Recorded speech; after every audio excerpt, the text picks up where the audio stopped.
सातव्या मुलीची सातवी मुलगी या मालिकेतील प्रमुख भूमिका साकारणारी अभिनेत्री तितिक्षा तावडे यांच्या आईने सुनावली एका अश्लील भाषेत टीका करणाऱ्या एका नेटकऱ्याला। तितिक्षा यांची आई म्हणजेच ऐश्वर्या नारकर या सोशल मीडियावर विशेष सक्रिय असतात। मालिकेसंबंधित अपडेट त्या सोशल मीडियावर पोस्ट देखील करत असतात। ऐश्वर्या आणि त्यांचे पती अविनाश नारकर यांना सोशल मीडियावर व्हिडिओ बनवायची आवड असल्यामुळे ते व्हिडिओ देखील पोस्ट करत असतात।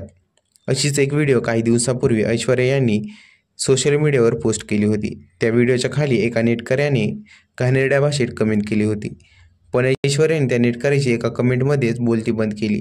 त्या युजरने अशी कमेंट केली होती की तुम्ही म्हातारे झाले आहात, तुमची त्वचा निस्तेज दिसत आहे आणि तुमचे वय वाढत चालले आहे, अशी आणि न सांगता येणाऱ्या दुसऱ्या कमेंट देखील केल्या होत्या। ऐश्वर्याने त्या युजरला टॅग करत म्हटलं आहे की प्रवास बघा आपला, डोक्यावर पडत गेलात की काय, आपली लायकी काय, आपण बोलतोय काय, अशी कमेंट ऐश्वर्याने केली। त्यानंतर तो युजर सोशल मीडियावरून गायबच झाला। अशा अनेक नेटकऱ्यांना ऐश्वर्याने सुनावले आहे।